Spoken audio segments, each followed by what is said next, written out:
हम्म। सभी हाथ जोड़ लेवे।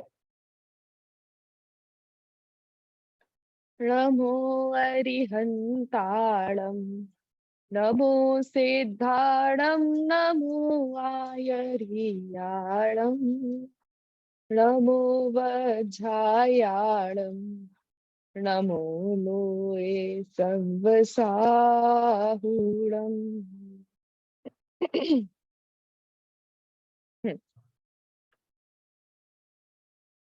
आ, हाँ, प्रथम कक्षा में हम सभी ने थोड़ा सा आपस में परिचय किया था। हम सभी को बहुत लंबे टाइम तक साथ में चलना है, तो इसलिए हम सभी ने थोड़ा परिचय लिया था, कहाँ से हैं, कैसा क्या है, मंगल विद्यापीठ से आप कब से जुड़े हैं। और दूसरी कक्षा में हमने आचार्यों के अंदर जो महत्ता है, उनका जो टैलेंट है, उनके अंदर जो संस्कृत को लेकर के प्रतिभा है, उसका एक छोटा सा नमूना हमने उसके अगले क्लास में देखा था।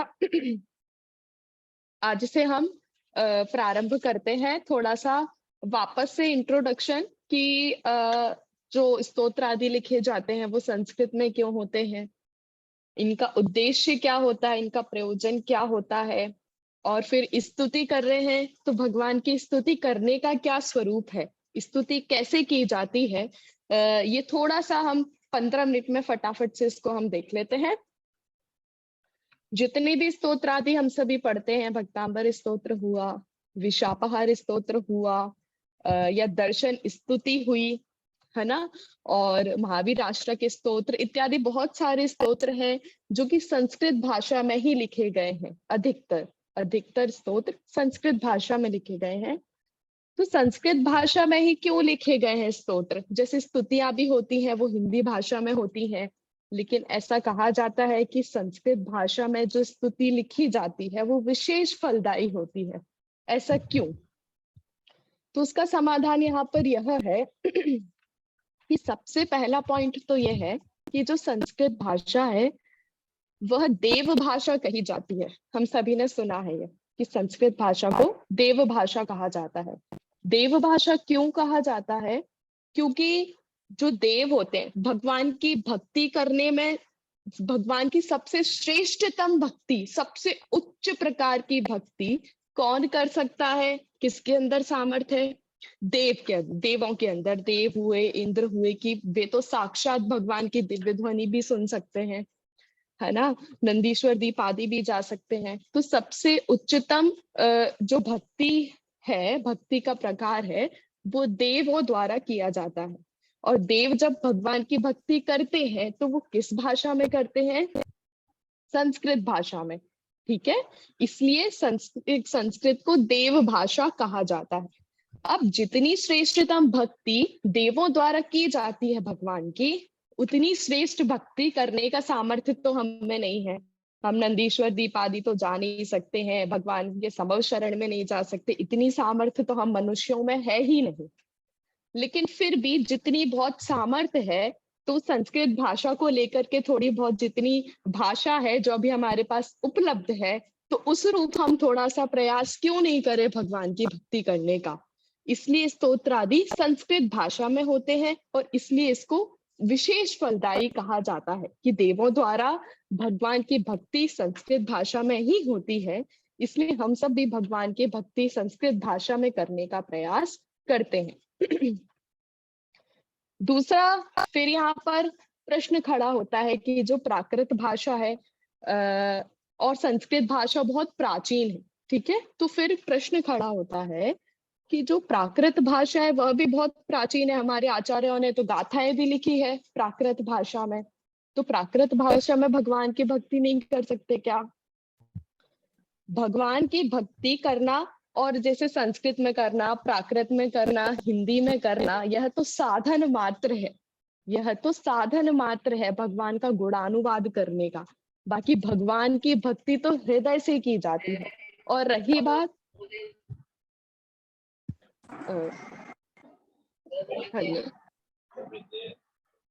हाँ, और रही बात भाषा की, तो संस्कृत भाषा बहुत ही व्यवस्थित भाषा है। यदि एक शब्द का अर्थ निकल रहा है तो वो कैसे निकल रहा है, इस शब्द की सिद्धि कैसे हो रही है, उसका भी एक विशेष नियम है। लेकिन प्राकृत भाषा में यह विशेष नियम कुछ भी नहीं है। प्राकृत भाषा एक लोक चलन भाषा थी। जैसे लोग उर्दू में बात करते हैं, बंगाली में बात करते हैं, कन्नड़ में बात करते हैं, हिंदी में बात करते हैं, उसी तरीके से प्राकृत भी एक लोक चलन भाषा थी। वो कोई अनादि भाषा नहीं है। संस्कृत अनादि भाषा है। हमारा जो पूरा द्वादशांग लिखा गया है वो संस्कृत भाषा में ही लिखा गया है। और द्वादशांग कैसा है? अनादि है। तो हमारी संस्कृत भाषा भी कैसी हुई? अनादि हुई। ठीक है। लेकिन प्राकृत भाषा अनादि है, इसका कोई विशेष प्रमाण हमें उपलब्ध नहीं होता है। और संस्कृत भाषा व्यवस्थित है, लेकिन प्राकृत भाषा व्यवस्थित नहीं मानी जाती। कभी भी कोई सिद्धि शब्द कहीं से भी आ जाता है जिसका कुछ विशेष नियम नहीं होता। इसलिए संस्कृत भाषा को बहुत ही व्यवस्थित भाषा माना जाता है। इसलिए हम संस्कृत में भगवान की भक्ति करते हैं। पहला पॉइंट ये हुआ। दूसरा पॉइंट ये हुआ कि जब संस्कृत, पिछली बार भी हम, पिछली कक्षा में भी हमने इस पर चर्चा की थी कि जो संस्कृत भाषा होती है वह सिर्फ एक अर्थ को लेके हमारे सामने नहीं आती, उसके बहुत सारे अर्थ निकलते हैं। आप इस तरफ से सोचो तो इसका ये अर्थ होगा, आप इस अपेक्षा से सोचो तो इसका ये अर्थ होगा। एक शब्द के ही अनेक अर्थ होते हैं। उसी शब्द का अर्थ पीना भी होता है, उसी शब्द का अर्थ लिखना भी होता है, उसी शब्द का अर्थ रक्षा करना भी होता है। अलग अलग एक शब्द के बहुत अनेक अर्थ संस्कृत भाषा में पाए जाते हैं। इसलिए संस्कृत भाषा को बहुत ही अगाध, बहुत ही प्रसरित भाषा कहा जाता है। तो जब हम भगवान की भक्ति करते हैं संस्कृत में, तो सिर्फ एक अर्थ को लेके सिर्फ एक ही भाव है कि भगवान मैं आपके दर्शन करने आया हूँ, सिर्फ एक पंक्ति से यही अर्थ निकलता है, ऐसा नहीं है। आपको पता भी नहीं होता, लेकिन उसके पीछे और बहुत सारे अर्थ छिपे हुए होते हैं। तो जब आप एक अर्थ को लेके बात करते हैं, एक बार संस्कृत का पाठ करते हैं, तो आपको 10 बार संस्कृत का पाठ करने का फल प्राप्त होता है संस्कृत भाषा में। क्योंकि एक शब्द के जितने अर्थ होते हैं उतने भक्ति करने का भाव हमको, भक्ति करने का फल हमको मिलता है। ठीक है। इसलिए संस्कृत भाषा अनेक अर्थों को लिए हुए होती है, इसलिए स्तोत्र आदि जो होते हैं वो संस्कृत भाषा में होते हैं। हेलो। तीसरा, हाँ रितु जी, आपका कुछ प्रश्न है क्या? हाँ हाँ, अच्छा। ये बोला था कि अपनी दिव्य ध्वनि जो होती है वो संस्कृत भाषा में ही होती है, ऐसा मतलब नहीं नियम? हाँ। नहीं नहीं ना? हाँ, नहीं, द्वादशांग इसका जो कोई, होता है वो संस्कृत में होता है, ये जी नियम है। हाँ, द्वादशांग है वो संस्कृत में ही होता है, इसलिए वो अच्छा अनादि भाषा कही जाती है। जो अच्छा। लिपिबद्ध है हमारा द्वादशांक वो संस्कृत भाषा में ही है। जैसे हम लोग ने जब लिपिबद्ध हुआ तब तक तो हम्म द्वादशांग लास्ट में इतना पूरा था ही नहीं, थोड़ा ही, मतलब बहुत कम अंग, बहुत कम पार्टी लिपिबद्ध हुआ है ना। जैसे हमारा जो ग्रंथ लिपिबद्ध हुए हैं धरसेनाचार्य, मतलब षटखंडागम आदि और भी, तो वो तो बहुत हम्म ही मतलब बहुत ही है द्वादशांग का। तो वो हाँ तो लेकिन, हाँ, जैसे अभी हम्म षटखंडागम को अगर अपन ले एज एन एग्जाम्पल, तो वो तो अभी हम्म प्राकृत भाषा में है जहां तक मुझे याद है।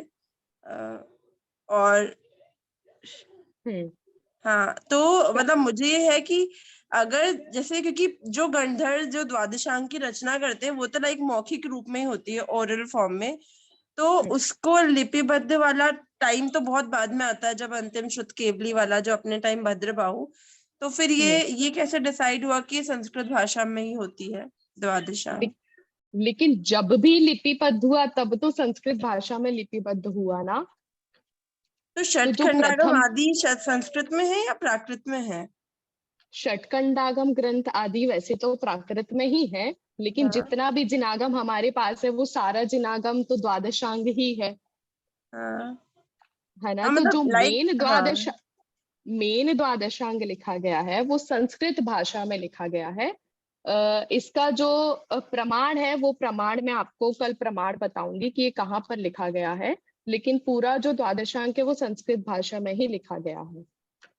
ठीक ठीक है। हाँ इसका हाँ एक ये भी हो सकता है कि जैसे वो गंधर आदि जब आपस में चर्चा करते हैं, श्रोताओं को जवाब देते तो संस्कृत भाषा में करते हो, जैसे मौखिक भाषा संस्कृत चलती है उस समय। हाँ, जैसे दिव्य ध्वनि तो ओमकार रूप दिव्य तो ध्वनि ओंकार होती है। होगी, अर्धमादी भाषा हो गई। हाँ, अर्धमागधी भाषा, लेकिन जितने हाँ। भी लोग वहां पर जितनी भाषा के बैठे रहते हैं वो तो उसी भाषा में ग्रहण करते हैं, है ना। लेकिन जो देवों की भाषा होती है, जो गंधर्व आदि की भाषा होती है, वो तो संस्कृत भाषा ही होती है। इसलिए सबसे श्रेष्ठ भाषा भी संस्कृत को कहा जाता है। आगे बढ़े। हाँ, फिर तीसरा पॉइंट था कि स्तोत्र आदि संस्कृत में क्यों होते हैं और हमको स्तोत्र आदि का पाठ क्यों करना चाहिए। तो जब हम स्तोत्र आदि, क्योंकि हिंदी भाषा तो हमारी हमारी लोक प्रचलन भाषा है, लेकिन जब संस्कृत में हम भगवान की भक्ति करते हैं तो हमारा एक विशेष एकाग्रता होती है, क्योंकि एक शब्द या एक बिंदु भी इधर का उधर हो जाता है तो अर्थ का अनर्थ हो जाता है।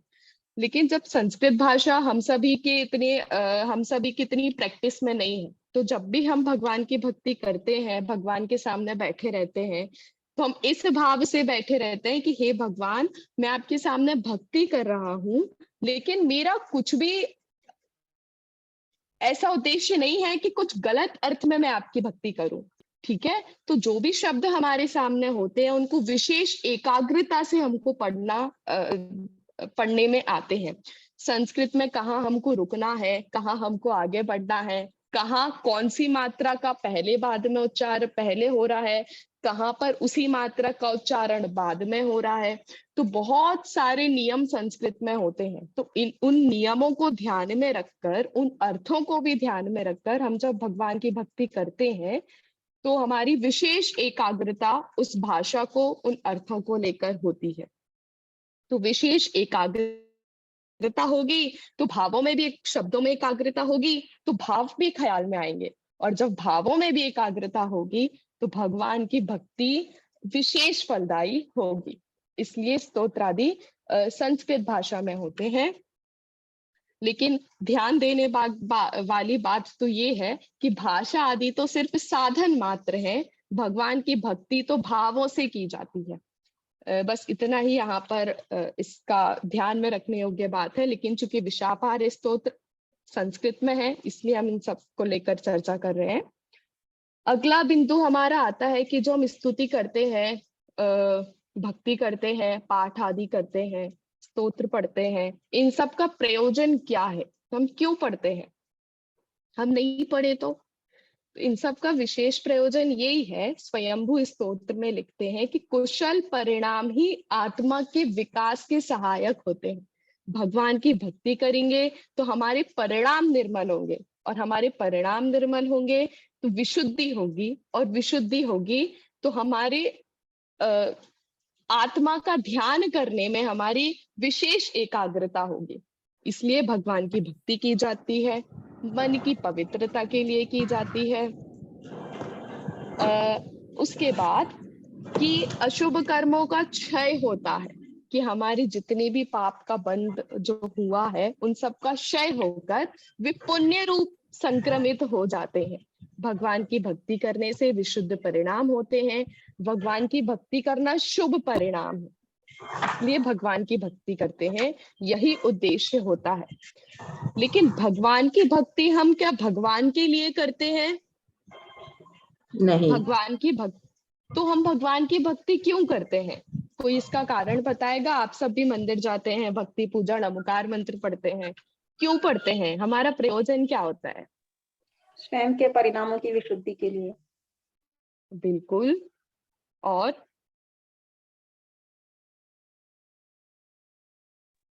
जैसे परिमार्जन के लिए। वीतराग रूप है, वैसा ही मेरा भी हो सकता है। वो हम एक दूसरे से मिलान करते हैं और ट्राई करते हैं कि जैसे उन्होंने अचीव किया है वैसे हम भी अचीव कर सकते हैं। मेन लक्ष्य तो वही रहता है। बिल्कुल। और एक लक्ष्य में भी स्वयं के भावों को शुद्ध करने के लिए भी कर सकते हैं कि इससे हमारे भाव भी शुद्ध होते हैं बोलने से। हाँ जी। और अशुभ उपयोग से बचने के लिए पहले तो शुभ उपयोग में आना जरूरी है, अदरवाइज शुद्ध में हम आ ही नहीं सकते। तो अशुभ उपयोग से बचने के लिए हम भगवान की भक्ति करते हैं, और फिर जब भगवान की भक्ति में उनके गुणों का चिंतन करते करते फिर स्वयं ही ऐसा होता है कि सहज ही आपको स्वयं का भी मतलब महिमा आती है आत्म की, और वो आपको जो मतलब रत्नत्रय की प्राप्ति होती है। ये मेन उद्देश्य है। हाँ, और उन जैसा अपना स्वरूप जानने के लिए, अपना प्रतिबिंब मतलब उनमें दिखता है, जैसे अपने स्वरूप की झलक उनमें मिलती है। बिल्कुल। और एक स्तुति है जैसे हूँ स्वतंत्र निश्चल निष्काम, उससे से ही समझ में आ जाता है कि इसमें क्या कहा गया है। तो उससे भी हमारे भाव बहुत मतलब शुद्ध होने लग जाते हैं कि आपकी जो आत्मा है एकदम स्वतंत्र और निश्चल है, और पैसे की बाहर की चीजों में घुसे हुए हैं। तो उससे भी मेरे को तो बहुत अच्छी लगती है इसको पढ़ना। हाँ जी, हम्म। चलिए, सबको प्रयोजन तो पता है भगवान की भक्ति स्तुति करने का, कि हम क्यों भगवान के पास डेली सुबह उठ करके सबसे पहले नहा धो करके, हमारे पास कोई काम नहीं होता लेकिन सिर्फ हम मंदिर जाते हैं। सबसे पहले उठ करके हम मंदिर जाते हैं, क्यों जाते हैं? सबको प्रयोजन पता है कि हे भगवान, जैसा आपका स्वरूप है वैसा ही स्वरूप मेरा भी है। हे भगवान, जल्दी मैं उस स्वरूप को प्राप्त करूं। आपने जैसे 8 कर्मों का नाश कर दिया है, हे भगवान, मैं भी आठों कर्मों के नाश करने की सामर्थ्य रखता हूँ आपकी भक्ति करने से। हे भगवान, मुझ में भी इतनी सामर्थ्य प्रकट हो कि मेरे भी 8 कर्मों का नाश हो जाए, और जिस प्रकार आप सिद्धशिला में विराजमान है, हे प्रभु, मैं भी उसी तरह सिद्धशिला में विराजमान रहूं। एक उद्देश्य तो ये रहता है। फिर ये भी उद्देश्य रहता है ना कि भगवान के पास जाएंगे, भगवान की भक्ति करेंगे तो घर में सुख शांति बनी रहेगी, दुकान अच्छे से चलेगी, और बच्चों की शादी हो जाएगी, बच्चों की पढ़ाई लिखाई अच्छे से हो जाएगी, धन संपत्ति बनी रहेगी। एक इस प्रयोजन को लेकर भी हम भगवान के सामने जाते हैं। ये भी हमारा भक्ति करने का उद्देश्य होता है ना? फिर ये होता है। हाँ हाँ रितु जी, हाँ होता है।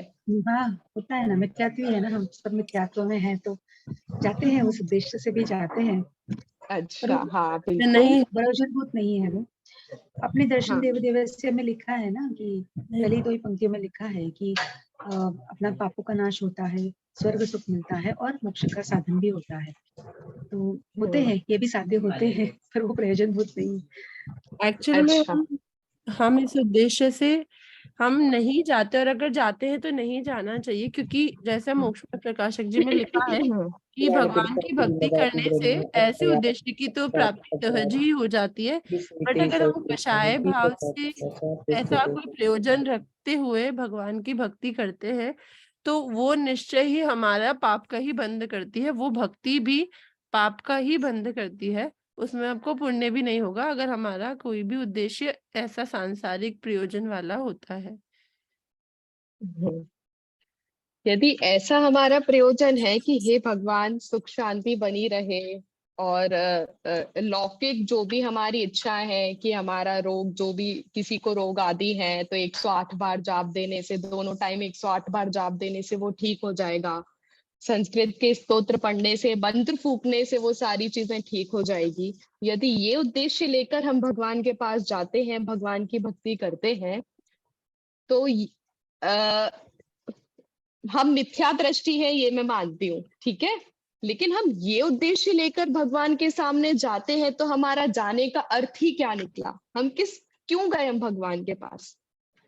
क्योंकि वो भगवान तो वीतरागी है, वो तो ना हमको सुख देने वाले हैं ना दुख देने वाले हैं, ना धन टपकाएंगे ऊपर से वो, और ना ही बच्चों को पढ़ने के लिए बुक्स ला के देंगे। भगवान तो ऐसा कुछ भी नहीं करने वाले, जिनेंद्र देव तो ऐसा कुछ भी नहीं करने वाले हैं। और फिर यदि यही इच्छा लेकर यदि हम भगवान के पास जाएंगे तो ये तो निरर्थक ही है। ये हमारा प्रयोजन, और यदि ऐसा हमारा प्रयोजन है तो यह बिल्कुल गलत है। यदि ये भाव लेकर हम भगवान के सामने जाते हैं तो भगवान के सामने जाकर के उनको नमन करने का कोई भी अर्थ नहीं निकलता है। तो फिर ये तो क्लियर हो गया कि लौकिक साधनों को, लौकिक इच्छाओं को चाह लेकर भगवान के सामने नहीं जाना चाहिए। तो फिर भगवान के सामने क्यों जाना चाहिए? भगवान के सामने क्यों जाना चाहिए? स्वयं भगवान बनने के लिए। स्वयं भगवान बनने के लिए स्वयं कि भगवान। हे भगवान, आपने जिस परम पद को प्राप्त किया है, हे भगवान, मैं भी उस परम पद को शीघ्र ही प्राप्त करूं।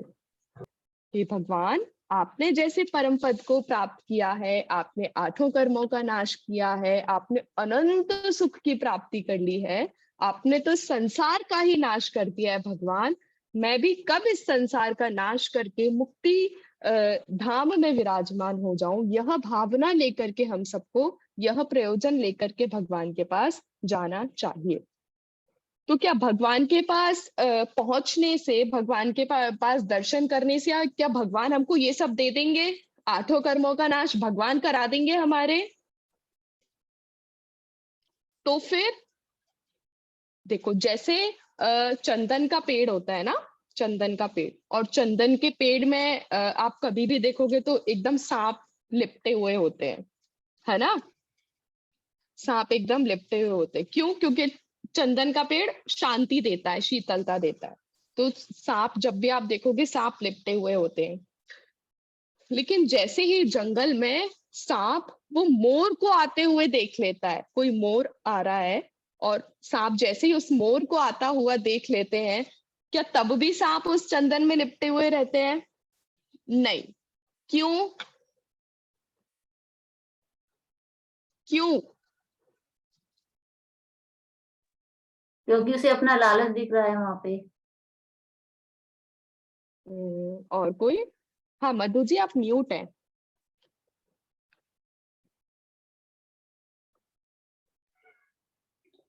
उसे भय लगता है शायद, मोर से भय हाँ, लगता है शायद। बिल्कुल। यदि वो वहीं पर ऐसे लिपटे हुए रहेंगे तो अभी मोर आकर उनका ग्रहण कर लेगा, ठीक है? तो जैसे ही सांप उस मोर को आता हुआ देखता है, वो स्वयं ही ढीला हो जाता है। ढीला हो जाता है मतलब चंदन की लकड़ी को छोड़ के भागने लगता है। क्यों? क्योंकि उसको मोर से भय लगता है।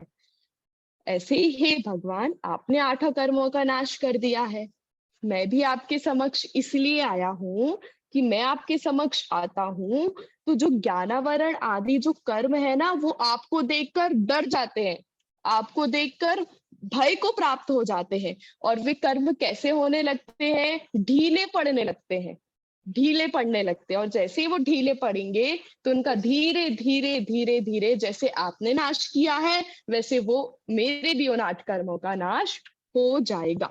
इसलिए हम जिनेंद्र भगवान के पास दर्शन करने जाते हैं, ताकि शीघ्र अतिशीघ्र हमारे भी 8 कर्मों का नाश हो जाए। अब अगला ये है कि हम लौकिक इच्छाओं को लेकर भगवान के सामने जाते हैं, और हम ऐसा मानते भी हैं कि यदि ये मंत्र पढ़ेंगे तो इस कार्य की सिद्धि हो जाएगी, ये मंत्र पढ़ेंगे तो इस कार्य की सिद्धि हो जाएगी। जो श्राप आदि की जो परंपरा चली आ रही है, श्राप या फिर वरदान देने की, तो क्या आपको सुनकर के ये सब आपको क्या फील होता है? मतलब श्राप, वरदान, ये सब कोई चीज होती है? क्या क्या फील होता है? आप लोगों से जानना चाहती हूँ मैं। हाँ, पहले तो ये ऐसे लगता था कि ये सब सुपरस्टिशन है एंड ऐसे सब लॉजिकल नहीं लगता था। लेकिन अभी धीरे धीरे हम पढ़ रहे हैं सारे ग्रंथ, और उसमें हमें पता चलता है कि ये जो श्लोक है इनमें मैजिकल पावर्स रहते हैं, क्योंकि ये परमाणु है, ये भी उद्गल परमाणु है।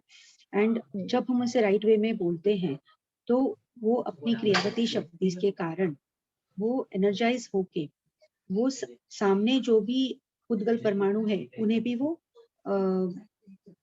हिलाते हैं, उन्हें भी वो एक्टिवेट करते हैं। तो जैसे हम 1-2 अभी लेक्चर्स सुने थे, उसमें बताया था कि जैसे एक लेजर है, लेजर से आंख का ऑपरेशन या मेजर सर्जरीज हो जाती है, जो हमने कभी सोचा भी नहीं था। तो ये एक पुद्गल दूसरे पुद्गल के ऊपर एक्ट कर रहा है। तो पॉसिबिलिटी है कि जैसे अब हम बोलते कि श्राप दिया, या जैसे अब ये अब हम पढ़ाने जाएंगे कि जिसमें अपने आप वो उतर जाता है मंत्र बोलने से पॉइजन, तो पॉसिबल है प्रोवाइडेड कि आपकी श्रद्धा हो, आपके उच्चारण सही हो, ये और आपकी भक्ति बराबर हो, तो ये पॉसिबल है। पर पहले मुझे अंधविश्वास लगता था, पर अब ऐसा नहीं लगता है, क्योंकि उद्गल में भी अपनी अपनी क्रियावती शक्ति है, और ये जब हम शब्द बोलते हैं तो ये एक्टिवेट हो जाती है ये शक्ति, तो लॉजिकली साइंटिफिकली पॉसिबल है। हाँ, नहीं, मेरा ये कहना है, पूछना है कि जो श्राप और वरदान आदि की जो हमारी मान्यताएं हैं कि ऐसा करने से मतलब हमने भी पहले कहानी वगैरह सुनी हुई है कि उन्होंने इनको श्राप दे दिया, उनको ऐसा वरदान दे दिया, महाभारत आदि इत्यादि सब में हमने सुन रखा है।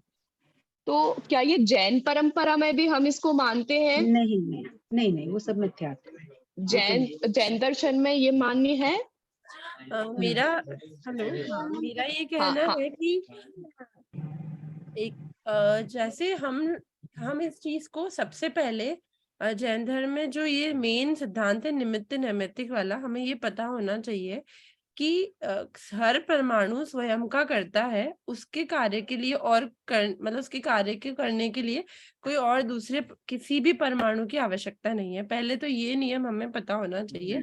बट उसके बाद भी निमित्त नैमित्तिक संबंध ऐसे होते हैं कि कदाचित किसी ने मंत्र, जैसे हमने धड़सेनाचार्य वाला जो इंसिडेंट है उसमें सुना था कि वो लोग मंत्र बोलते हैं तो फिर वो जो देवियां प्रकट होती है, तो वैसा निमित्त नैमित्तिक संबंध भी बनता है।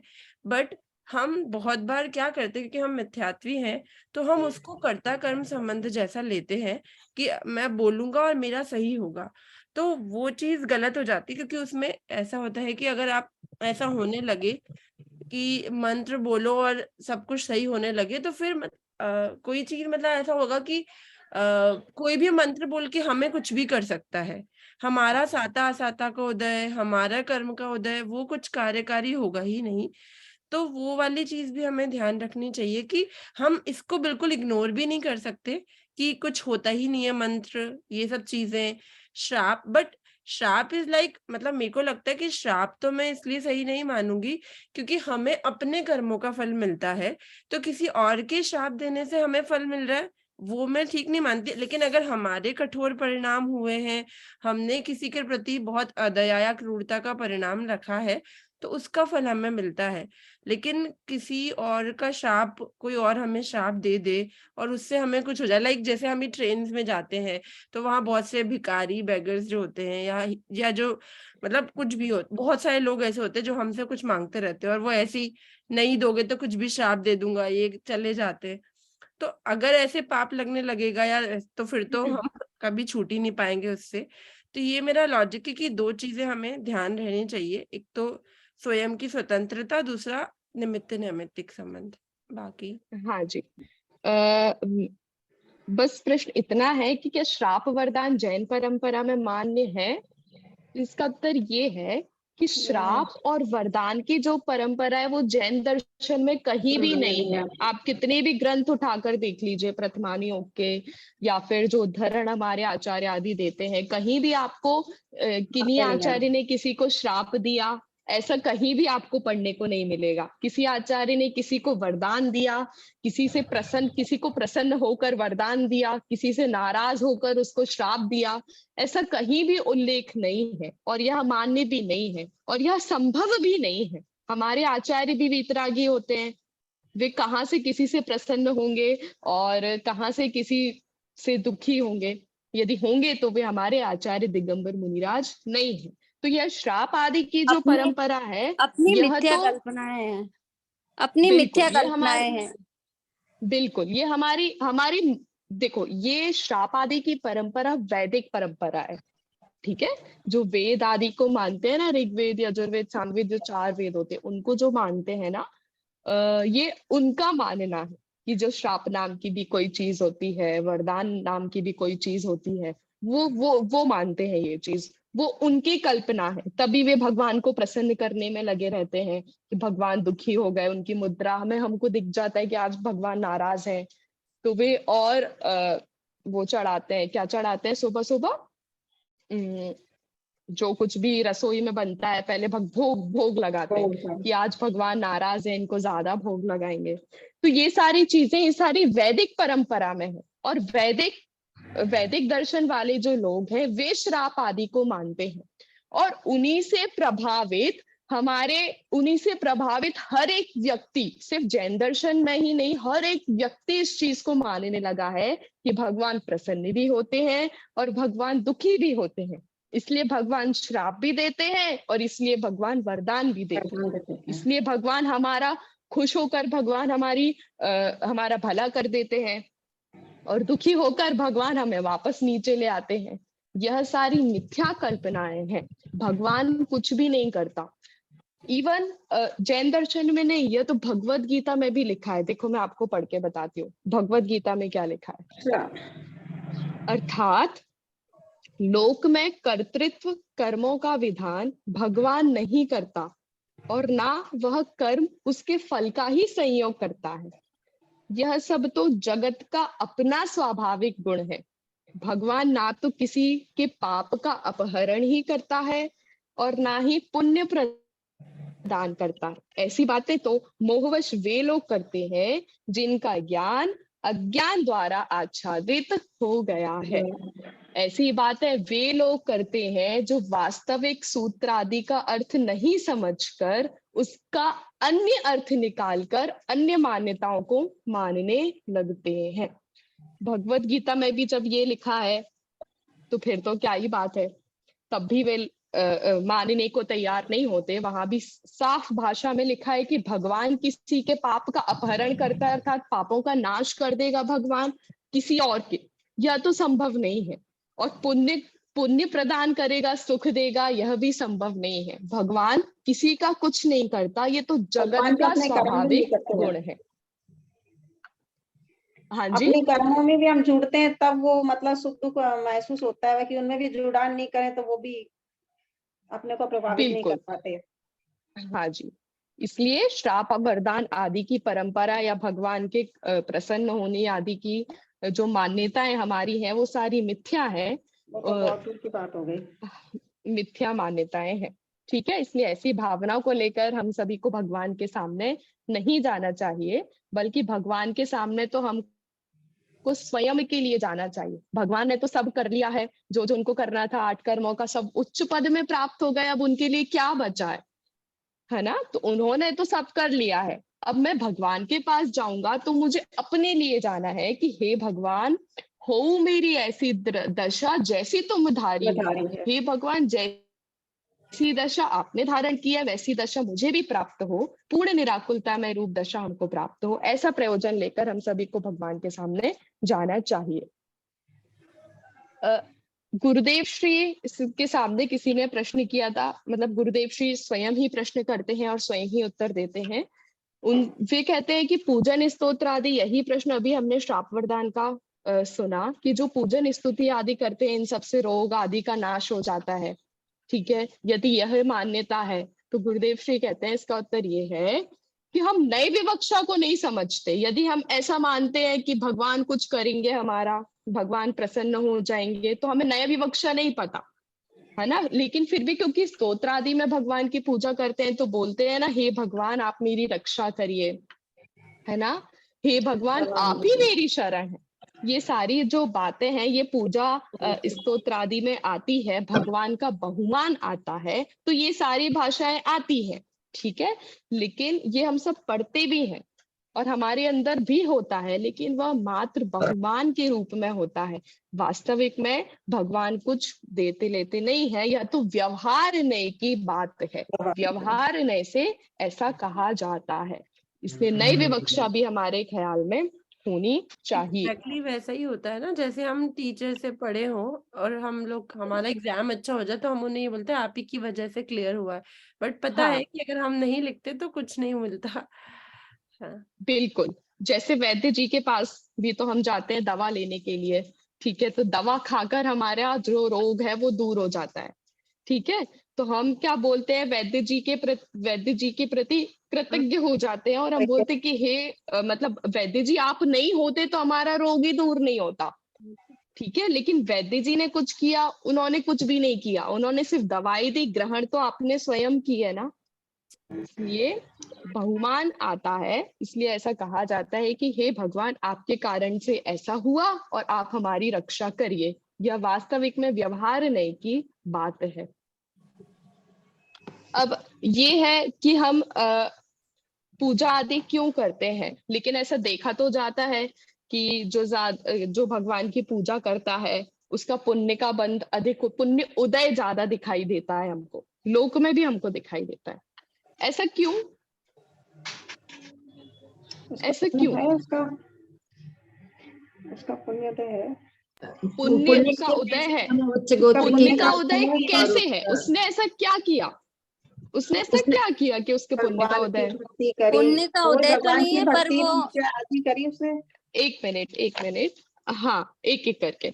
हाँ जूही जी, आप बोल रहे हैं, आप बोलिए। पुण्य का उदय तो नहीं है दीदी, लेकिन ये सब करने से वो अनुकूलताओं प्रतिकूलताओं दोनों में समता धारण करने का उनको एक अपना आ जाती है शक्ति। तो उस हिसाब से वो खुश रहते हैं, मतलब उनको शांति रहती है, तो वो खुश रहते हैं हर प्रतिकूलताओं में भी अनुकूलताओं में भी। तो लगता है कि हाँ, उनका पुण्य का उदय है।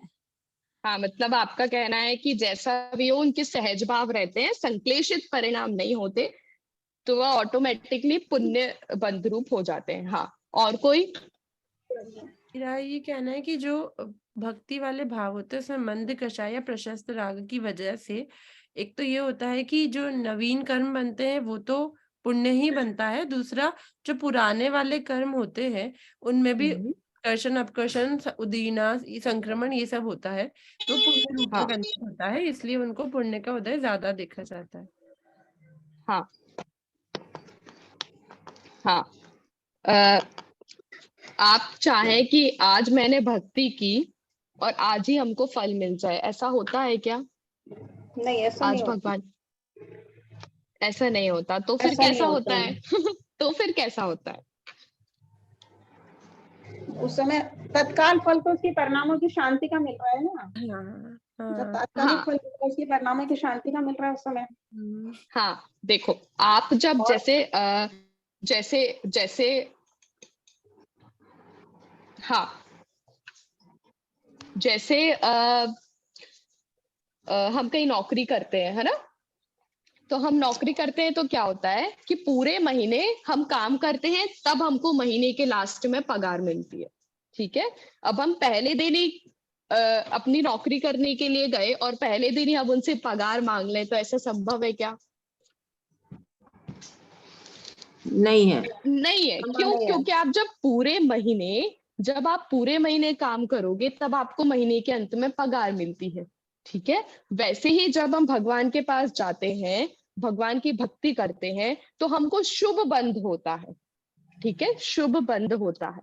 और शुभ बंध होता है तो शुभ बंध होता है तो ज्ञान, शुभ बंध कैसे होता है? भगवान के सामने जाकर परिणामों कि की शुद्धि से। हाँ, कि पूजा आदि करके होता है, स्वाध्याय करके होता है, दान आदि देकर होता है, तप करके होता है। ठीक है, ये सब करके शुभ बंध होता है। तो जब शुभ बंध होता है तब शुभ उदय होता उदय है, आएगा। शुभ कर्मों का उदय होता है। ठीक है, तो जब शुभ कार्य रूप हम प्रवर्तेंगे तभी हमारे शुभ कर्म बनेंगे, और जब शुभ कर्म बनेंगे तभी हमारे शुभ कर्मों का उदय होगा। उदय होगा। ऐसा नहीं कि हम अभी तो सारे अशुभ कर्म वाले कार्य करते जाएं, घूमना फिरना, खाना पीना, कैसे भी रहना, भगवान की भक्ति आदि नहीं करना, और फिर हम चाहें कि हमारे साथ सब अच्छा अच्छा हो, तो यह तो संभव नहीं है। जब शुभ कार्य होगा तब शुभ बंध होगा, और जब शुभ बंध होगा तभी शुभ कर्मों का उदय। हाँ, अब आगे हम बढ़ते हैं। यहाँ तक कि हमारी अभी ये भूमिका थी। अब हम विशापहार स्तोत्र की चर्चा प्रारंभ करते हैं। विशापहार स्तोत्र महाकवि धनंजय ने लिखा है। वे कोई आचार्य नहीं थे, वे साधारण श्रावक सेठ थे, साधारण श्रावक थे वे, और वे महाकवि कहलाए जाते थे, महाकवि धनंजय। महाकवि धनंजय द्वारा रचित विशापहार स्तोत्र है। एक श्लोक पढ़ के मैं सुनाती हूँ। प्रमाणम प्रमाणम अकलंकस्य पूज्य पादस्य लक्षणम धनंजयर्कवे काव्यम रत्नात्रयम पश्यमम। यहाँ पर किस, देखो इस श्लोक में किस किस का नाम लिया है महाकवि के रूप में। प्रमाणम अकलंकस्य, सबसे पहले किसका नाम है? अकलंक कवि का। अकलंक कवि का, जो कौन थे? श्रावक थे कि आचार्य थे? आचार्य। आचार्य थे। Very good. दूसरे पाद में क्या कह रहे हैं? पूज्य पादस्य लक्षणम। दूसरे पाद में किसका नाम है महाकवि के रूप में? आचार्य पूज्यपाद। आचार्य पूज्यपाद का। और तीसरे पाद में किसका नाम है? धनंजय कवि काव्यम। किसका? धनंजय कवि का, जो कि कैसे थे? जो कि श्रावक थे। तो ये जो तीन रत्नात्रय महाकवि के रूप में तीन रत्नात्रय कहे जाते हैं। सबसे पहले अकलंकाचार्य, दूसरे पूज्यपादाचार्य और तीसरे धनंजय कवि। दो तो आचार्य हो गए और तीसरे श्रावक हो गए। तो कितने उत्कृष्ट कवि होंगे ये कि दो आचार्यों के बीच में तीसरे रत्नात्रय हमारे महाकवि धनंजय हैं। कितनी काव्य प्रतिभा उनके अंदर होगी, इसका अनुमान इस श्लोक के माध्यम से हम लगा सकते हैं। तीन रत्नात्रयों में जिनका नाम पाया जाता है, ऐसे हमारे महाकवि धनंजय हैं। हाँ, धनंजय कवि के पिता का नाम विष्णु था। धनंजय कवि के पिता का नाम विष्णु था। विष्णु भी आता है और कहीं कहीं वासुदेव, विष्णु या फिर वासुदेव। आप सभी नोट करते जाइए, विष्णु और वासुदेव। उनकी माता का नाम था श्रीदेवी। उनकी माता का नाम था श्रीदेवी और वे मालव के उज्जैन नगरी में निवास करते थे। मालव के उज्जैन नगरी में वे निवास करते थे और परमार वंशीय राजा मुंज जो परमार वंश के थे, उनके दरबार में ये कवि थे। उनके राज्य सभा में ये कवि थे, कविता पाठ करने ये जाया करते थे। ठीक है। इनके गुरु का नाम था दशरथ। इनके गुरु का नाम दशरथ था और इनकी 5 कृतियां मानी जाती हैं। पांच रचनाएं इनकी हैं। पहली तो विशापहार स्तोत्र, दूसरी नाममाला,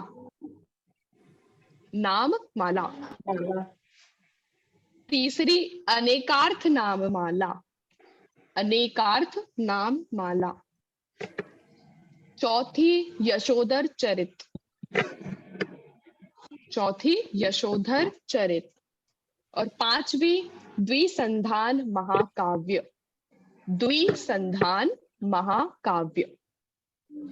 जो द्विसंधान महाकाव्य है, इस महाकाव्य से इनको बहुत ही ज्यादा प्रसिद्धि प्राप्त हुई थी और इस द्विसंधान महाकाव्य का अपर नाम है राघव पांडवीय। हाँ, राघव पांडवीय। इसमें उसकी रामायण की और पांडवों की कथा पूरी मिक्स, पूरी कथा इस कृति में उपलब्ध होती है। द्विसंधान महाकाव्य। द्विसंधान एक प्रकार का काव्य होता है ना, एक प्रकार का काव्य होता है जिसमें जैसे बहुत प्रकार के काव्य होते हैं, जैसे चित्र काव्य हुआ है ना, ऐसे बहुत सारे काव्य होते हैं। उस प्रकार में द्विसंधान महाकाव्य होता है और इन्होंने ही उस काव्य का प्रारंभ किया। इस द्विसंधान महाकाव्य से इन्होंने ही, द्विसंधान एक प्रकार की रचना होती है, उस रचना का प्रारंभ महाकवि धनंजय द्वारा ही हुआ। और ये सिर्फ जैन दर्शन में ही, हमारे जैन परंपरा में ही फेमस थे, प्रसिद्ध थे, ऐसा नहीं है। पूरे संस्कृत साहित्य में इनको बहुत नाम मिला था। जैसे कालिदास का नाम लेते हैं हम, भारवी का नाम लेते हैं संस्कृत में, आप सबने सुना होगा। वैसे ही महाकवि धनंजय का भी सब न से इनको संस्कृत साहित्य में भी जानते हैं। फिर विशापहार स्तोत्र, हाँ, और ये मानतुंग आचार्य के परम भक्त थे। आचार्य मानतुंग, जिन्होंने कौन सा काव्य लिखा है, कौन सा स्तोत्र लिखा है? वेरी गुड, भक्तांबर स्तोत्र लिखा है। ऐसे जो आचार्य मानतुंग हैं, उनके ये परम भक्त थे। हाँ, अब आज हम विशापहार स्तोत्र का और परिचय थोड़ा सा देख लेते हैं और फिर कल हम काव्य का प्रारंभ करेंगे। कोई समस्या तो नहीं है यदि 5 मिनट और यदि हम विशापहार स्तोत्र का परिचय देखें तो? नहीं तो कल हैं। नहीं, कोई परिचय नहीं, कोई परेशानी नहीं है। चलो 5 मिनट में, हाँ बस 2 मिनट में देखते हैं हम विशापहार स्तोत्र का परिचय। विष अपहार अर्थात विष का जो अपहरण करने वाला है, जो नाश करने वाला है, ऐसा जो स्तोत्र है यह विशापहार स्तोत्र है। यह 1200 साल, आज से 1200 साल पहले लिखा गया था। कितने साल पहले? 1200 साल। हाँ, 1200 साल पहले इसकी रचना हुई थी। और यह कैसा काव्य है? स्तुति परक काव्य है। स्तुति परक मतलब जिसमें भगवान की स्तुति की गई है, भगवान का गुणानुवाद किया गया है, ऐसा यह स्तुति परक काव्य है। इसमें टोटल कितने पद्य हैं? 40। ठीक है, टोटल 40 पद्य हैं, जिसमें से 39 पद्य 39 पद्य कौन से छंद में है? उपजाति छंद में। संस्कृत में बहुत सारे छंद होते हैं ना, वसंत तिलका हुआ, स्त्रिधरा हुआ, ऐसे उपजाति नामक भी एक छंद होता है। उपजाति छंद 39 पद्य उपजाति छंद में लिखे गए हैं। और आखिरी का एक पद्य पुष्पिताग्रा वृत्ति में है। किस वृत्ति में? पुष्पिताग्रा। हाँ, अब ये उपजाति छंद क्या होता है, पुष्पिताग्रा क्या होता है, ये धीरे धीरे हम जैसे जैसे प्रारंभ करेंगे, अंदर प्रवेश करेंगे, तब हम डिस्कस करेंगे इसके बारे में। ठीक है, अभी सामान्य परिचय। पुष्पिताग्रा वृत्ति में लिखा गया है। और इसका नाम विशापहार स्तोत्र कैसे पड़ा? किस काव्य, मतलब किस पद्य को देखकर, 40 पद्यों में से किस पद्य को देखकर हम कह सकते हैं कि इस पद्य के अनुसार इस काव्य का विशापहार नाम पड़ा? तो 14वां पद्य जो 14th पद्य है, उसके अनुसार इसका नाम विशापहार स्तोत्र पड़ा। वहां पर एक पंक्ति आती है, विशापहारम मणिमोषधानी। विशापहारम मणिमोषधानी, इस लाइन के को देखकर हम कह सकते हैं, 14वें पद्य में यह लाइन आती है, इस लाइन को देखकर हम कह सकते हैं कि इस स्तोत्र का नाम विशापहार स्तोत्र पड़ा। ठीक है, फिर अब इस स्तोत्र को इतनी प्रसिद्धि क्यों है, क्यों प्राप्त है, इतना फेमस क्यों है? यह इसलिए इतना फेमस है क्योंकि इसमें भाषा सरल है, संस्कृत भाषा सरल है, लेकिन जब इसका अर्थ हम देखते हैं तो अर्थ बहुत गंभीर है और बहुत प्रतिभा उस अर्थ में छिपी हुई है, बहुत रहस्य उस अर्थ में छिपा हुआ है। इसलिए इसके गंभीर अर्थ हैं, लेकिन शब्द सरल है, इसलिए यह प्रसिद्ध काव्य माना जाता है। इसमें बहुत सारी टीकाएं लिखी हुई है इस काव्य में। ऐसा नहीं है कि काव्य का सिर्फ अर्थ किसी ने लिख दिया हो, इसमें बहुत सारी टीकाएं लिखी गई हैं, जिनमें से कुछ प्राप्त हैं और कुछ अप्राप्त हैं। अब इसकी कथा एक बार सुनते हैं। इसकी कथा आखिरी में हम कथा सुन के कक्षा को समाप्त करेंगे। इसकी कथा यह है कि एक बार जो महाकवि धनंजय थे, वे आदिनाथ भगवान की प्रतिमा के सामने भक्ति कर रहे थे। आदिनाथ भगवान की प्रतिमा के सामने बैठकर भक्ति कर रहे थे। ठीक है, और उनकी जो पत्नी थी वह घर में थी और उनके बेटे को सर्प ने काट दिया। उनके बेटे को सर्प ने काट दिया। अब सर्प ने काट दिया पूरे, अब जहर कैसे उतरा जाए, नहीं तो वह तो मर जाएगा, उनका पुत्र तो मर जाएगा, मृत्यु को प्राप्त हो जाएगा। पूरे गांव में ढिंडोरा हो गया कि अरे धनंजय के पुत्र को तो सर्प ने डस लिया, धनंजय के पुत्र को तो सर्प ने डस लिया। सब लोग आ गए देखने के लिए, सब अपनी अपनी कोशिश करने में लगे हैं कि जैसे तैसे वह सर्प का विष दूर हो। ठीक है, पर क्या हुआ कि सब बोलने लगे कि अरे इसके पिता कहाँ है, अरे इसके पिता कहाँ है, पिता तो वहां मंदिर में बैठे हुए हैं। उनको नहीं पता क्या, उनको किसी ने जाकर बताया कि आपके पुत्र को सर्प ने डस लिया है। तो भी वह अपनी भक्ति से नहीं जगे और वे वापस पुनः पुत्र के प्रेम के लिए वापस पुनः घर पर आए, ऐसा नहीं है। वो अपनी भक्ति में लीन रहे। उनकी बीवी को उनकी जो पत्नी थी बहुत गुस्सा आया कि बेटे को पुत्र को सर्प ने डस लिया है, और लेकिन ये तो भगवान की भक्ति में ही तल्लीन है, क्या ये अपने पुत्र की मृत्यु चाहते हैं। तो उसको बहुत गुस्सा आया और सारे गांव वाले खड़े थे तो वे भी भड़काने के लिए लगे हुए थे कि अब तक पिता नहीं आया, चिंता नहीं है क्या। तो पत्नी की जो भाव थे वो बहुत क्रोधमय हो गए। उसको सबने बोला कि काम करो, पिता नहीं आ रहा है तो अपन पुत्र को वहीं ले चलते हैं, ले जाके पटक दो धनंजय के सामने। पत्नी को आई गुस्सा, पत्नी ने अपने पुत्र को उठाया और मंदिर में ले जाकर महाकवि धनंजय के सामने अपने पुत्र को पटक दिया कि तुम यहाँ भक्ति में लगे हुए हो, देखो पुत्र को सर्प ने डस लिया है। मगर उन्होंने आंखें नहीं खोली, वे भगवान की आंखें बंद कर एकाग्र चित्त से भगवान की भक्ति में लगे रहे। वे तनिक भी मोहवश, पुत्र के मोहवश तनिक भी नहीं डिगे। ठीक है, फिर क्या हुआ, वे स्तोत्र पाठ तो कर ही रहे थे, वे भगवान की भक्ति तो कर ही रहे थे। फिर धीरे धीरे जैसे ही एक बार उन्होंने आंख खोली और अपने पुत्र को देखा, ठीक है, और सबको लगा चलो अब ये कुछ करेंगे। इन्होंने आंख तो खोली, अपने पुत्र की हालत तो देखी, पर उन्होंने कुछ भी नहीं किया। उन्होंने तुरंत आंखें बंद कर ली और तुरंत आंखें बंद करके पुनः भक्ति जो वो उनकी चल रही थी उसी को उन्होंने कंटिन्यू करके पुनः भक्ति प्रारंभ कर दी। अब सबको फिर गुस्सा आया कि ये तो फिर से भक्ति करने लगे, इनको जरा भी नहीं है क्या। ठीक है, तो फिर क्या हुआ कि जैसे जैसे वे भगवान की भक्ति करने लगे उनको, क्योंकि महाकवि धनंजय बहुत ज्ञानी जीव थे, ठीक है, उनको जिनागम के रहस्य का भी पता था, जिनागम के सिद्धांतों का भी पता था, कर्म की विचित्रता का भी ख्याल उनको था। उन्होंने सोचा पुत्र को देखकर कि इसकी अभी आयु नहीं है, इसलिए ये मरेगा तो नहीं, है ना, इसकी अभी आयु अभी पूरी नहीं हुई है, तो ये मरेगा तो नहीं। हाँ, और वो वापस भक्ति करने में लग गए और भक्ति करते करते इतनी विशुद्धता की प्राप्ति हुई कि अंतवें श्लोक में, 40वें श्लोक में वह पुत्र खड़ा हो गया।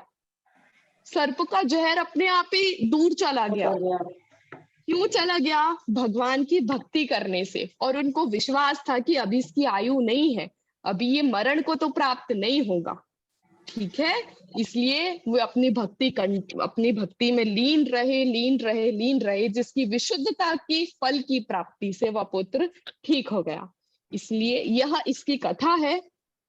निमित्त नैमित्तिक संबंध हम सभी को ख्याल में होना चाहिए।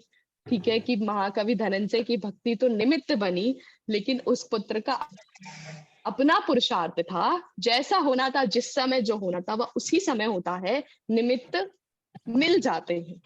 ठीक है, लेकिन सब ये कहते हैं कि यदि किसी को सर्प ने काटा या किसी का विष चढ़ा तो ये स्तोत्र पढ़ लो तो विष दूर हो जाता है। प्रचलन में यही है, नाम भी विषापहार स्तोत्र है, विष का नाश करने वाला स्तोत्र है, तो सब ऐसा मान लेते हैं।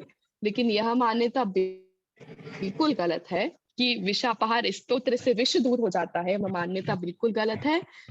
भक्ति के परिणाम ही इतने उच्च थे, इतनी श्रेष्ठतम भक्ति थी। श्रेष्ठतम भक्ति के परिणाम से विशुद्धि भी इतनी अधिक थी कि उनके पुण्य के फल से पुत्र ठीक हो गया। ठीक है, लेकिन स्तोत्र पढ़ के पुत्र ठीक हुआ, ऐसी मान्यता गलत है। यह इसकी इतनी कथा थी। अब कल हम देखेंगे, हम कल स्तोत्र का प्रारंभ का एक श्लोक पर चर्चा हम सभी करेंगे। अभी आज की कक्षा में किसी को कोई डाउट हो तो पूछ सकते हैं। वो प्राकृत और संस्कृत का जो अपना डिस्कशन हुआ ना, तो हमें भी ऐसे ही ज्ञात था कि प्राकृत ओरिजिनल लैंग्वेज है और वो लोकल लैंग्वेज थी, और बाद में ना सोफिस्टिकेशन हुआ, बाद में थोड़ी सोफिस्टिकेटेड हुआ लैंग्वेज पे, और रियलाइज हुआ कि ये क्रूड लैंग्वेज है, तो उसमें ग्रामर नहीं है, इसलिए फिर उसको सोफिस्टिकेट करके संस्कृत लैंग्वेज इम्प्लीमेंट करी गई। ऐसा हमें ऐसा ध्यान में था। तो ये आप हमें हाँ। जरा क्लियर कर दीजिए, है ना, बाद में देखिए जैसे भी हो। ऐसा है, एक मिनट। हाँ, ऐसा है कि यदि हम ये कहें कि प्राकृत से ही संस्कृत भाषा निकली है या संस्कृत से प्राकृत भाषा निकली है, तो ऐसा तो कहीं भी उल्लेख नहीं आता कि किस भाषा से कौन सी भाषा निकली है। संस्कृत भाषा इसलिए प्रसिद्ध है, इसलिए उसमें अधिक जिनागम लिखा गया है क्योंकि वह बहुत सुव्यवस्थित भाषा है। यदि एक शब्द भी बीच में आता है तो उसका नियम रहता है कि वह शब्द कहाँ से आया। विसर्ग भी पीछे लगती है तो उसका नियम रहता है कि वह विसर्ग का अर्थ क्या है। लेकिन प्राकृत भाषा ऐसी नहीं है।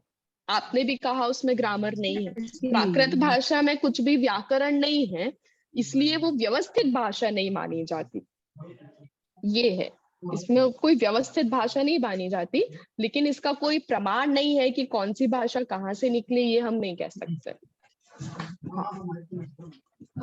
दीदी आपने 5 रचनाएं बताई, वो हाँ, कौन कौन सी है? एक तो विशापहार स्तोत्र, एक धनंजय नाममाला, एक द्विसंधान महाकाव्य और एक यशोधर चरित्र, और एक 5वीं कौन सी थी? विशापहार स्तोत्र, और दूसरी जो आपने धनंजय नाममाला बोला है वो धनंजय नहीं, सिर्फ नाममाला, अच्छा, सिर्फ नाम। और तीसरी अनेकार्थ नाममाला, अनेकार्थ नाममाला। चौथी यशोधर चरित्र, और 5वीं द्विसंधान महाकाव्य। द्विसंधान महाकाव्य। महाकाव्य। हाँ, थैंक यू। हाँ जी विमलेश जी। हाँ, जयजिन जी, वो उसके जय आगे जिनेश। बोला आपने, राघव पांडे, क्या बोला है उसका नाम? द्विसंधान राघव, हाँ जी, हाँ, द्विसंधान महाकाव्य का अपर नाम है राघव पांडवीय। पांडवीय। ठीक है। और दीदी एक है ना, आपने बताया ना मालव देश के उज्जैन नगरी में वंश कौन सा हाँ, बताया? परमार। परमार परमार वंशीय राजा। परमार वंश राजा का था, धनंजय कवि का नहीं था। हाँ, परमार वंश राजा का था। ठीक और है। दीदी कुछ जो बताया ना आपने, आखिरी वाला एक पद मिनट। कौन सा बताया? आखिरी वाले हाँ, पद फिर का छंद कौन सा बताया दीदी आपने? उस हाँ, एक मिनट। उसका पद्य है पुष्पिताग्रा। पुष्पिताग्रा वृत्ति। ठीक है दीदी, ओके। हाँ हाँ, मधु जी आप म्यूट है। इनकी टीकाओं के नाम कुछ ध्यान में, कुछ एक दो फिर से। टीकाओं के नाम बताइए ना इनके। हाँ, एक टीका है इनकी जो विक्रम संवत 16वीं शताब्दी में लिखी गई थी। ठीक है, वो किसने लिखी थी? कि पार्श्वनाथ के पुत्र नागचंद्र। पार्श्वनाथ के पुत्र नागचंद्र हैं, उन्होंने 16वीं शताब्दी में विशापहार स्तोत्र की टीका लिखी थी, जो कि बहुत प्रसिद्ध टीका है। टीकाएं तो बहुत है, लेकिन जो सबसे प्रसिद्ध टीका है वो नागचंद्र जी की मानी जाती है। हाँ, टीका हाँ। का मतलब कि जो उनके अर्थों को बताना, क्लियर करना। टीका मतलब उसमें और अलग अलग पॉइंट ऑफ व्यू से उसमें चर्चा करना। ठीक है, इसकी टीका लिखना, उसका और विशिष्ट अर्थ बताना, और विशिष्ट अर्थ बता के उसमें और क्या अर्थ निकलता है, फिर खुद प्रश्न खड़े करके फिर उत्तर देना, उसका विशद अर्थ बताना, उसको टीका कहते हैं। टीका का नाम क्या बताया दीदी? नाम? टीका का नाम नहीं है। टीका जिन्होंने लिखी है उनका नाम है ठीक है। नागचंद्र। पार्श्वनाथ के पुत्र थे नागचंद्र, जो कि 16वीं शताब्दी में इन्होंने यह टीका लिखी। हाँ, और कोई प्रश्न? वो जो 3 रत्नत्र थे उसमें आचार्य पूज्यपाद, धनंजय और एक और कौन थे? हाँ, एक और अक्लंद, आचार्य अक्लंद, आचार्य पूज्यपाद और महाकवि धनंजय। ठीक। पर दीदी जैसे भक्तामर या कल्याण मंदिर पढ़ा जाता है, ऐसे विशापहार को क्यों नहीं पढ़ते? विशापहार को क्यों नहीं पढ़ते? ऐसा किसने कहा? पढ़ते इसलिए नहीं है लोग क्योंकि उनको अर्थ ख्याल में नहीं रहता। कईयों को संस्कृत भाषा समझ में नहीं आती, पढ़ते नहीं बनता, इसलिए लोग नहीं पढ़ते। लेकिन ऐसा कोई नियम नहीं है कि नहीं पढ़ते। पढ़ना चाहिए, बिल्कुल पढ़ना चाहिए, भगवान की भक्ति है। हिंदी में पढ़ते हैं, संस्कृत का नहीं है हमारे पास। हाँ जी, मैं कह रही थी दीदी कि हिंदी में पढ़ लेते हैं कभी कभी, संस्कृत में नहीं है हमारे पास। अच्छा। मैं आपको वापस से आज एक पीडीएफ शेयर करूंगी, उसमें अर्थ भी दिया हुआ है और उसमें संस्कृत भाषा में भी दिया हुआ है। और ठीक है। एक और बात कि हम जब कोई ऐसा कुछ करते हैं तो हमको तुरंत फल नहीं मिलता, या फिर हमको बहुत नहीं, हमें नहीं पढ़ना, ऐसे वाले भाव आने लगते हैं। क्यों आते हैं? क्योंकि एक तो हमको व्याकरण ख्याल में नहीं रहती, एक तो हमको पढ़ने का तरीका ख्याल में नहीं रहता। कभी राग, आप हिंदी भी पढ़ते हैं, आपसे कभी राग नहीं बनती पढ़ने के लिए, तो भी आप मजा नहीं आता, आपका मन नहीं करता पढ़ने का। ये सब कारण होते हैं जिसकी वजह से हमको पुण्य का, हमको पाप का बंध भी होने लगता है ना। इसलिए पढ़ते हैं तो हमको पढ़ने में व्यवस्थित पढ़ना चाहिए, भावों के साथ पढ़ना चाहिए, व्याकरण ख्याल में होनी चाहिए, तभी वह फलित होता है। हाँ, अभी अभी ये बताइए, आप सबको समझ में आ रहा है ना? आ रहा है दीदी। ठीक है। आज तो चारू हाँ, मेरी पहली क्लास है क्योंकि 2 अटेंड नहीं कर पाई थी मैं। अच्छा अच्छा, तो आपको समझ आ रहा है ना? ऐसा किसी को कुछ टफ तो नहीं लग रहा है? नहीं नहीं, अच्छा समझ में आ रहा है और आपकी आवाज भी बहुत अच्छी है, समझाने का ढंग भी बहुत अच्छा है। एक 8 है। क्योंकि हाँ, दोनों तरफ से यदि आप अच्छे से, आपको समझ में आएगा तो मुझे पढ़ाने में बहुत अच्छा लगेगा, और मैं अच्छे से पढ़ाऊंगी तो आपको भी अच्छे से पढ़ने में आएगा। इसलिए आप भी ऐसे क्लास में बोलते रहिए, पूछते रहिए, समझते रहिए, तो हमें भी अच्छा लगेगा पढ़ाने में। और अभी किसी को कुछ डाउट है तो अब हम कल समाधान करेंगे, और हम कल पहले श्लोक पढ़ेंगे। बहुत सुंदर स्तोत्र है ये, अर्थ ख्याल में आ जाए तो बहुत आनंद आता है। कल से हम इस स्तोत्र का प्रारंभ करेंगे। आज कक्षा लेट हो गई है, इसके लिए क्षमा चाहती हूँ। हाँ, एक बार हाँ, जिनवाणी स्तुति करके हम समाप्त करेंगे। जिनवाणी स्तुति। निज निधि निज में बताई यह अनंत उपकार है, इसके लिए जिनवाणी माँ को वंदना 7 बार है। चलिए, जय जिनेन्द्र। जय जिनेन्द्र जी।